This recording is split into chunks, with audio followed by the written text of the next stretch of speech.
Karanlığın içinden, tarihin tozlu sayfalarından sıyrılan bir sır var karşımızda. Illuminati. İktidarların gölgesinde şekillenen bu esrarengiz örgüt, yüzyıllardır süregelen spekülasyonların ve komplo teorilerinin merkezinde yer almaya ve insanların merakını cezbetmeye günümüzde bile devam ediyor. Bu gizemli topluluğun kökenlerine doğru bir yolculuğa çıkarken unutulmuş semboller ve şifreli mesajlar arasında kaybolmaya ve kendinize şu soruyu sormaya hazır olun. Illuminati örgütü gerçekten var oldu mu? Yoksa ortada onlardan bile çok daha öte büyük bir gizem mi var? Gerçeği Bul'a hoş geldiniz.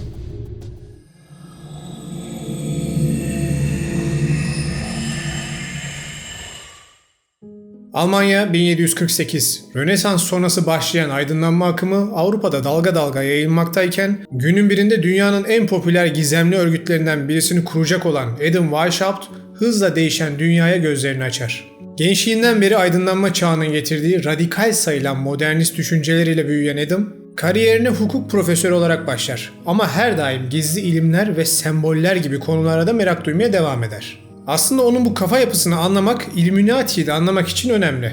Dikkat ederseniz kariyeri son derece rasyonel bir dal olan hukuk. Ama ilgi alanları gizemli semboller ve ilimler. Nihayetinde bu iki farklı konuyu günün birinde tek bir çatı altında toplamayı başaracak. Adam geçen yıllarda kilisenin ve monarşik düzenin yapısının hukuka ve etiğe uymadığını anlamaya başlar. Bunu fark etmesindeki en büyük destek ise araştırdığı aydınlanma felsefesi diyebileceğimiz kavramlar ve akımlardı. Yani hem binlerce sene önceki medeniyetlerin felsefesinin hem de John Locke gibi, Voltaire gibi, Immanuel Kant gibi modern felsefecilerin fikirlerinin birleşimi diyebileceğimiz bir yaklaşım. Adam bu aydınlanış sonrası kilisenin ve monarşinin kendi çıkarları için el ele verdiklerini ve halkı elitler ve normal insanlar olacak şekilde kategorize edip kadınları aşağı bir seviyeye yerleştirip kontrol ettiklerini çok daha net bir şekilde görür. Ve en büyük hayali olan insanların baskıcı otoritelerin zincirlerinden kurtulduğu ve kendi kaderlerini onlara elinde kitaplarla gezen ruhbanların değil, insanların bizzat kendilerinin belirlediği bir dünya ideası ile bir topluluk kurmaya karar verir. Kendisi gibi düşünen birkaç yakın arkadaşı ile birlikte Latince Illuminatos yani aydınlananlar anlamına gelen Illuminati'yi kurarlar ve olanlar olur. Illuminati bir anda karanlıklar içinden tüm siyasi kurumlara ve askeri yapılara sızar. Basını, medyayı, pek çok endüstriyi ele geçirir. Devrimleri organize edip ülkelerin başkanlarına suikastler düzenleyerek mutlak kontrolü sağlar ve nihayetinde de büyük bir nüfus azaltımı projesi gerçekleştirip tek dünya devletini kurmayı hedefler. Desem, senelerdir televizyonlarda boy gösteren meşhur komplocu tipler gibi sizi gazlamış olurum ve bu devran senelerce sürer gider. Ama aslında demin dediğim şeylerin hepsi tamamen gerçek dışı ve sizin dikkatinizi tetiklemek için uydurulmuş şeyler. Çünkü Illuminati topluluğu her ne kadar pek çok kişi onların yüzyıllardır dünyayı kontrol ettiklerini iddia etse de kuruluşundan sadece 9 sene sonra kapatılmış ve üyelerinin çoğu da öldürülmüştür. Yüzlerde bir şaşkınlık, bir hayal kırıklığı vardır diye tahmin ediyorum. Nerede o $1 üzerindeki piramit ve her şeyi gören göz? Nerede Kennedy suikastı? Nerede tek dünya devleti projesi? Video bitmedi, sabırlı olun. Daha yolun başındayız. Önce gelin Illuminati'nin neden bu kadar kısa zamanda bir tehdit olarak görülüp saldırıya uğradığı ile başlayalım. Adam Weishaupt'ın demin bahsettiğim o dönem için radikal olan fikirlerini hatırlayın. İnsanlar arası eşitlik, kadın hakları, bilimsel düşünceyi destekleme, işte bunlar günümüzde sizin son derece normal gördüğünüz ama o dönemlerde hem kilise hem monarşi için teröristçe sayılan fikirlerdi. Adam zamanla kendisi gibi düşünen insanları çevresine toplamaya başlar. Doktorlar, mühendisler, monarşi karşıtı siyasiler ve bilim insanları. Baskı altındaki çağlarda kendileri gibi düşünen insanlar ile tanışma ve fikirlerini paylaşma şansı yakalayan bu kişiler zamanla topluluk büyüdükçe göze batmamak için kendi aralarında bir takım sembolik iletişim teknikleri geliştirirler. Bu konuda Adam'ın rolü büyük. Çünkü biraz önce de dediğim gibi kendisi gizli ilimler ve semboller konusunda biraz takık birisi. Nitekim bu merakı sebebiyle o dönemin bilindik masonları ile de sık sık görüşüp onların örgütlenme sistemleri ve grup içi dinamikleri hakkında bilgiler almış ve bunları da kendi topluluğuna uyarlamıştır. Mesela topluluğun sembolü olarak görünen bu üçgen içindeki her şeyi gören göz sembolünün seçimi gibi. Aslında topluluğun sembolü her şeyi gören göz filan değil. Onunla hiç alakası olmayan bu semboldür. Minerva'nın baykuşu. Antik Yunanlılardan gelen bilgeliği ve bilgiyi ifade eden bir semboldür. Diyorum ya, o televizyonlarda boy gösteren tiplerin çoğu bizi yemeyi severler. Masonlardan aldığı bilgiler ile Adam topluluk içinde 3 seviye belirlemiştir. Acemi, minerval ve aydınlanmış minerval. İlk 2 kademe üyelere genel olarak aydınlanma felsefesi bilgileri ve düşünceleri verilmekteydi. Ancak 3. seviyeye çıktığınızda topluluğun gizli olarak nitelendirdiği daha ileri seviye okült bilgiler, ki bazı kişiler bunların hermetik bilgiler olduğunu söylerler ve daha farklı sembollerle iletişim kurma taktikleri öğretiliyordu. Şimdi çoğumuz çok daha farklı ve gizemli şeyler bekliyorduk, değil mi? Ama durum öyle değilmiş. Hatta bu 3. seviyede verilen fikirlerden dolayı Illuminati'nin ipinin çekilmesi kararı alındı. Çünkü bu seviyeye gelen kişilere o dönemler için son derece tehlikeli bir bilgi aşılanmaktaydı. Devrim.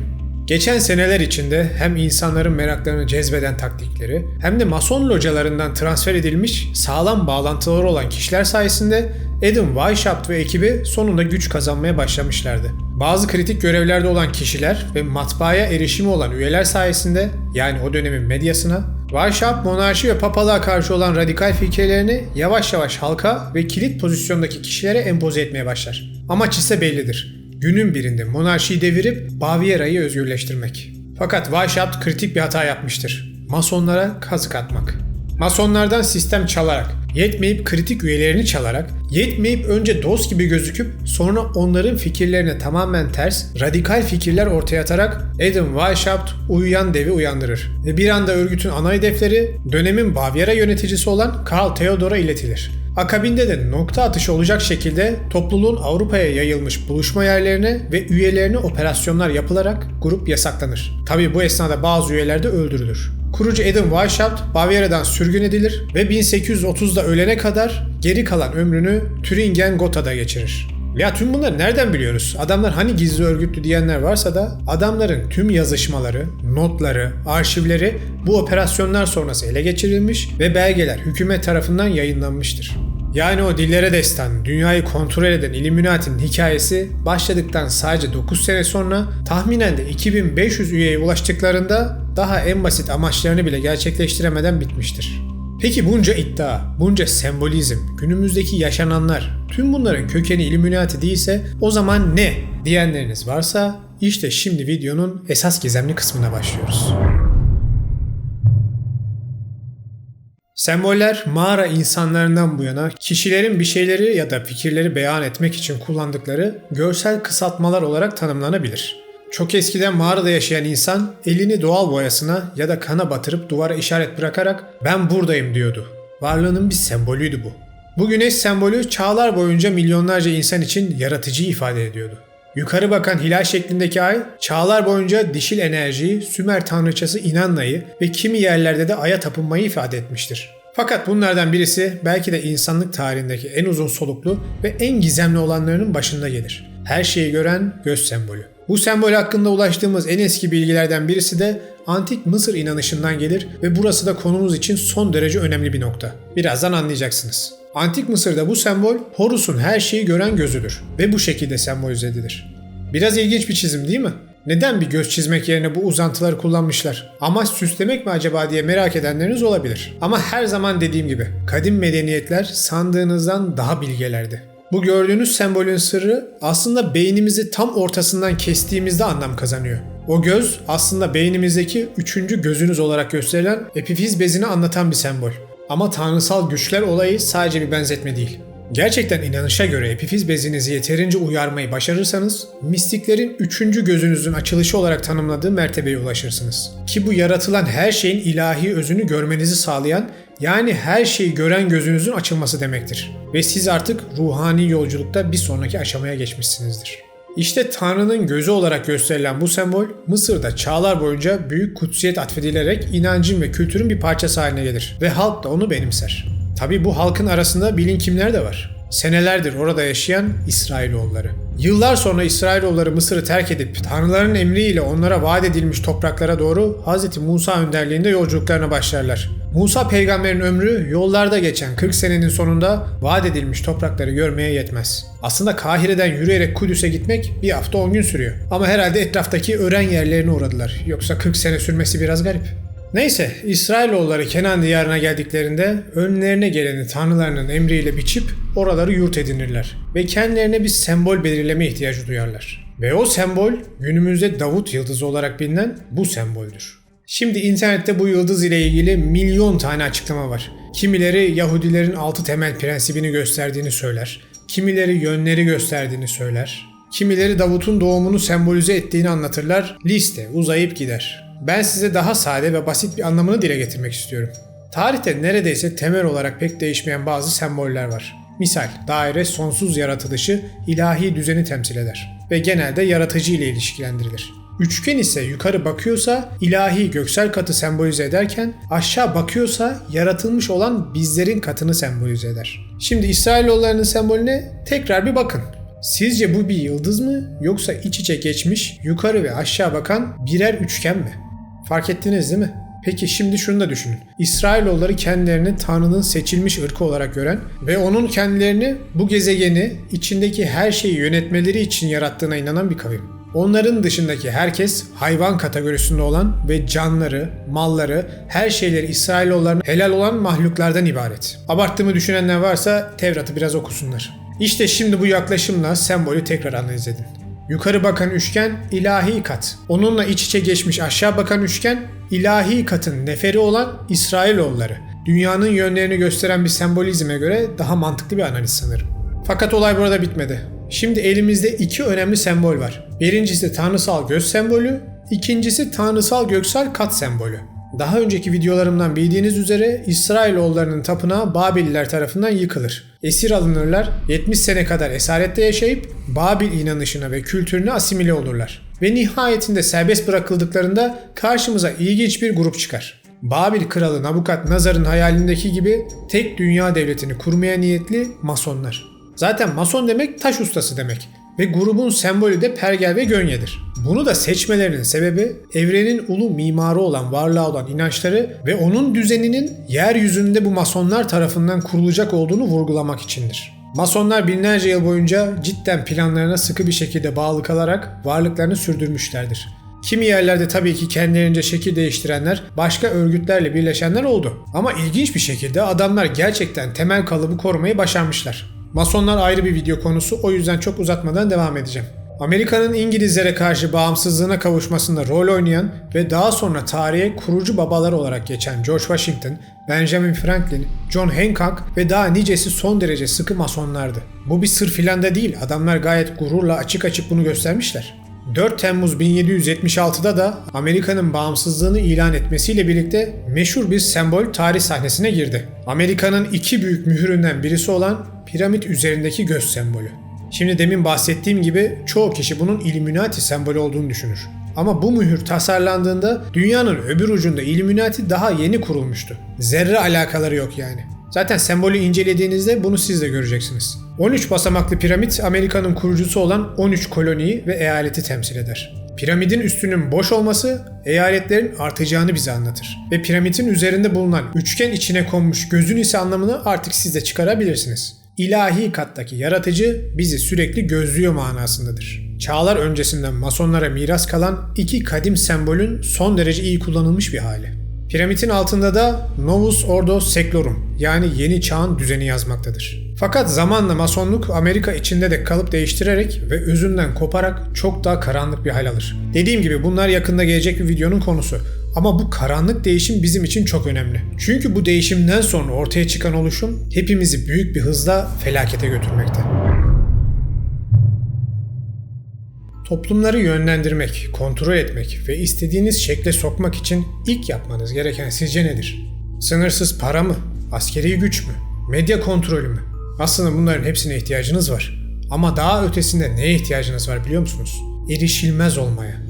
Bir planın en zayıf halkası aslında onu yöneten kişidir. O kişiyi yok ettiğiniz anda zincir kopar gider. İşte bu sebepten günümüzde dünyayı yönetiyor dediğimiz, elitler olarak adlandırdığımız topluluk kimler ise sanıyorum onları hiçbir zaman bulamayacağız. Çünkü adamlar insan psikolojisini o kadar iyi bir şekilde çözmüşler ki bizzat onları arayanlar bile aslında farkında olmadan onlar için çalışır hale gelmiş durumda. Nasıl mı? Anlatayım. Geçtiğimiz senelerde ortaya çıkan bir habere göre zamanında Amerika'nın en büyük petrol firmalarından olan Exxon'un ve bazı diğer büyük şirketlerin fosil yakıt tüketimine bağlı iklim değişikliğinin yaşanacağını 1970'lerde onlara verilen bilimsel raporlarda bilmelerine rağmen hiçbir önlem almadıkları ortaya çıktı. Ve ne hükümetler ne aktivist gruplar bu adamlara elle tutulur şekilde hiçbir tepki göstermediler. Onlar da ortada diledikleri gibi at koşturuyorlar. Şaşırdık mı? Hayır, zaten şaşırtıcı kısmı burası değil.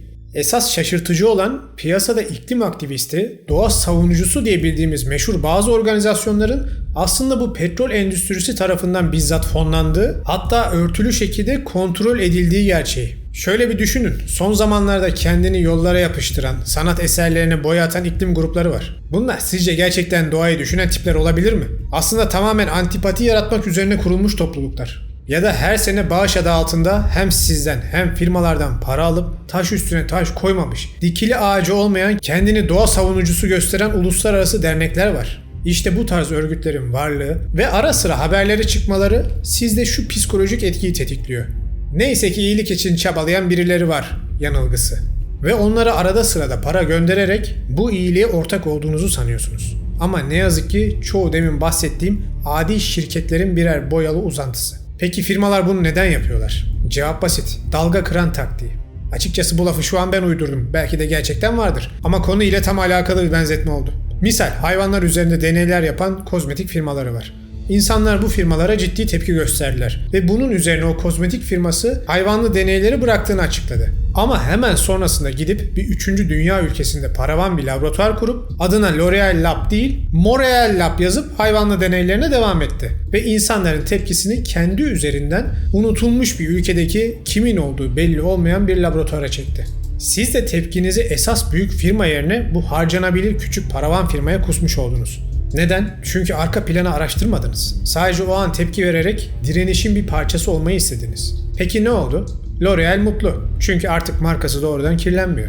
Tepki gösteren insanlar doğru bir şey yaptım diye mutlu ama ortada hayvanların harcandığı gerçeği değişmedi. Çünkü yılanın başını kesmedik. Sadece çıngıraklı kuyruğuna dikkatimizi verdik. İşte elitlerin çözdüğü olay buydu. İnsanlara saldıracak bir şey verin, sağa sola 2 komplo kırıntısı bırakın, onlar da oyalanıp dursunlar. Bir şeyler başardım, bir şeyler keşfettim sansınlar. Biz de bu esnada gölgelerden istediğimiz her şeyi yapalım. Tıpkı kukla oyununda ipleri elinde tutan ama kimsenin görmediği kişiler gibi.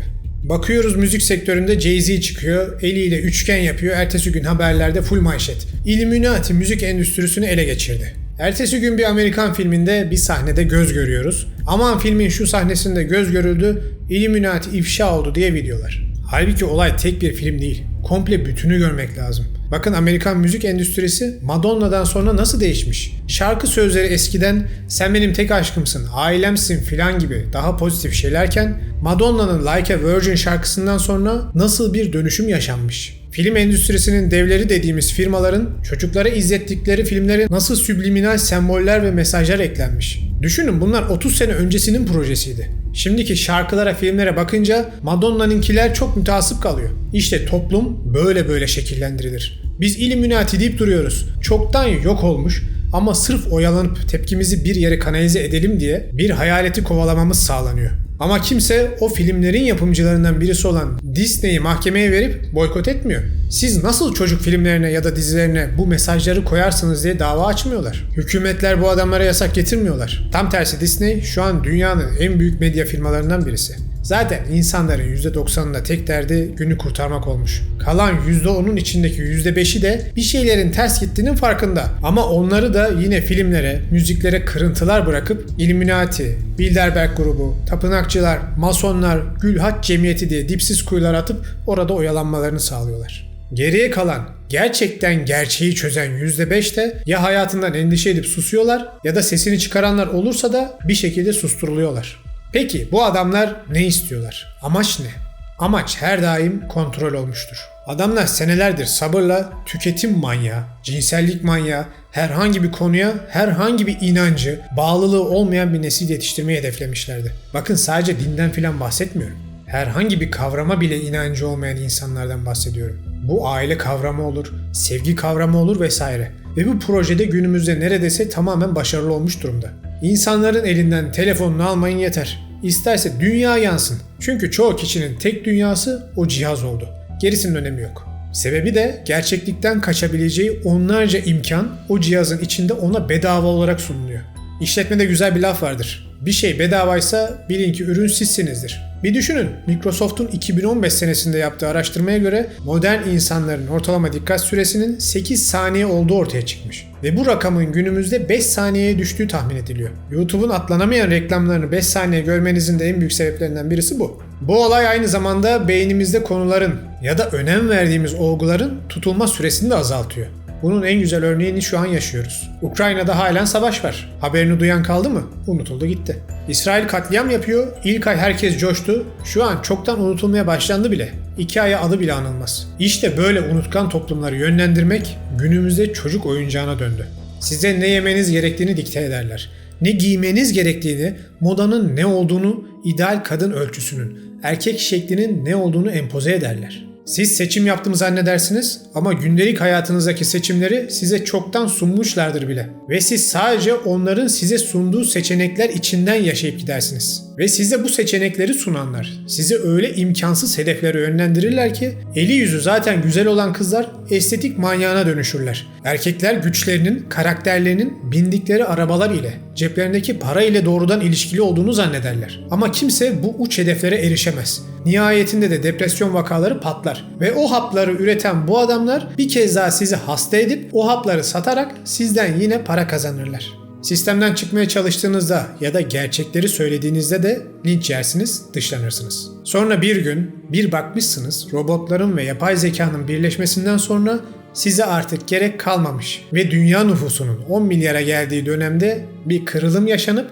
2 milyara kadar düşmüş. Ardından da ülkeler birer birer eyalete dönüşmeyi kabul edip tek çatı altında birleşmişler. İşte size dünyanın yakın geleceğinin planı. Şu an son damlasına kadar sütü sağlan ineklerden farkımız yok. Kapitalist düzen tüm paranıza göz koymuş durumda. Sonunda da bize tekmeyi basıp yeni parasal düzene geçiş yapacaklar. İnsanlar tek dünya devleti deyince aslında hemen tepki gösteriyorlar. Halbuki insanlığın ayrı devletler şeklinde olması esas saçma olan. Ama burada kilit nokta şu. Bu sistemin başında kim olacak? İşte olayın tüm güzelliğini bozan da zaten bu sorun. Yoksa tüm insanların düzgünce bu gezegeni paylaştığı, ayrımcılığın olmadığı bir sistemi herkes ister. Ama bu sistem de elitler için global bir monarşi gibi olacaksa işte o zaman batsın bu dünya. Sanırım gerçeği biraz olsun görmüşsünüzdür. Aslında bu videoyu 50 dakika boyunca filmlerdeki, Amerikan dolarındaki, sağdaki soldaki yapıların üstündeki tek göz sembollerini, hergel gönye sembollerini filan tartışarak işte şu binanın 4 köşesi var, her biri gizli 4 ırkı temsil ediyor gibi konuları dallandırıp budaklandırarak da sunabilirdim. Ve eminim çok daha fazla ilgi çekerdi. Ve videonun sonunda kafanız allak bullak olmuş, kavram karmaşaları içinde kaybolmuş şekilde ekranı kapatıp ertesi güne de her şeyi unuturdunuz. Ama gerçekler bazen sandığınız kadar derin ve fantastik olmuyor. Bakın günümüzde ortada ne Illuminati kaldı ne de o ilk Amerika'yı kuran haliyle masonlar kaldı. Bu semboller, isimler, örgütler bizim önümüze oyalanalım diye atılmış dalga kıranlardan ibaret. Biz de onlara çarptıkça çarpıyoruz. Bir şeyleri çözdük, anladık sanıyoruz. Halbuki sonuçta hem vaktimizi hem enerjimizi boşa harcıyoruz. Ve bu esnada esas gizli tipler, ki bunların varsa da isimleri nedir onu dahi net olarak bilen yok, diledikleri gibi at koşturmaya ve milyarlarca insanın hayatını kontrol etmeye devam ediyorlar. Meşhur felsefeci ve bana göre dahi olan Platon'un güzel bir lafını paylaşmak istiyorum. Siyaset ile uğraşmayacak kadar akıllı olanlar daha aptallar tarafından yönetilerek cezalandırılırlar. İşte bu yüzden dünya kolay kolay artık değişmeyecek. Gezegenin dört bir yanında akıllı olanlar siyasetmiş, politikaymış filan uğraşmak istemiyorlar. Uğraşanlar da birileri tarafından çamur atılıp susturuluyorlar ya da öldürülüyorlar. Üzücü ama bu devran ancak doğanın cidden müdahalesi olursa yıkılır. Yoksa yıkılmaz. Lakin görünen o ki doğanın da bize tokatı indireceği günlere hızla yaklaşıyoruz. Yakında bu konunun videosunu yapacağım. İşte meşhur Illuminati'nin gerçek hikayesi bu şekilde. Happy Top'u 9 sene varlık göstermiş, en fazla 2500 üyeye ulaşmış bir grup. Ve nitekim onların da sonu güçte olanlar tarafından sert bir şekilde susturulmak olmuş. Onun dışındaki her türlü bilgiye, komploya, varsayımlara açıkçası artık ben fasafiso gözüyle bakıyorum. Çünkü ister Illuminati deyin, ister Mason deyin, adına ne derseniz deyin. Birileri dünyamızda oyun hamuru gibi oynayıp işlerine geldiği gibi şekillendiriyorlar. Bunların adının ne olduğunu bilsek ne olacak, bilmesek ne olacak? Yine gidip Netflix'e üye olacağız, Disney'e üye olacağız. Onlar da bize her geçen sene daha da sapkın içerikler sunmaya devam edecekler. Yine gidip bu adamların markalarının önünde kuyruklar oluşturacağız. Yine güzelleşmek uğruna milyonlarca masum hayvana işkence eden kozmetik firmalarının ürünlerini alacağız. Ve yine gidip tüm bunları eleştirenleri kopuk tipler olarak hor göreceğiz. Biraz karanlık bir bitiriş oldu farkındayım. Ama aranızda tarihe meraklı olanlar ya da az biraz toplum dinamiklerini, psikolojisini inceleyenler varsa bana katılacaklardır. Hayat kendini tekrar eden döngülerden ibarettir. Aslında hiçbir şey değişmez. Kimi zaman inişler olur, kimi zaman çıkışlar olur. Ama genel planda tarih sürekli kendini tekerrür eder. Hep diyorum, siz kendinizi bireysel olarak önce kurtarın, aydınlatın. Sonra insanlar sizden örnek alarak değişsinler. Güzel bir söz vardır. Dün akıllıydım, dünyayı değiştirmek istedim. Bugün bilgeyim, kendimi değiştiriyorum. Konu her ne kadar umutsuz olsa da bunu moralinizi bozmak için demedim. Acı gerçekleri görmeniz için anlattım. Anlattım ki kendinizi sizi sıkıştırmaya çalıştıkları cendereden kurtarın. Kendinizi geliştirin. Tüketim toplumunun bir kölesi olmadan hayatın tadını çıkarın. Umarım kafanızdaki bazı sorulara cevap vermişimdir ve sizi biraz olsun düşünmeye itmişimdir. Atatürk'ün güzel bir lafı ile bitirmek uygun olacak. Umutsuz durumlar yoktur. Umutsuz insanlar vardır. Umudunuzu asla kaybetmeyin. Yeteri kadar insan sistemin gerçeklerinin farkına varıp buna tepki gösterirse günün birinde her şey değişir. İnsan nefes aldıkça her daim umut vardır. Videoyu izlediğiniz için hepinize teşekkür ederim. İçeriklerin devamı için kanala abone olmayı lütfen unutmayın. Katıl üyelerime de verdikleri destek için ayrıca teşekkür ederim. Bir sonraki hafta daha iç açan konularda görüşene kadar kendinize iyi bakın.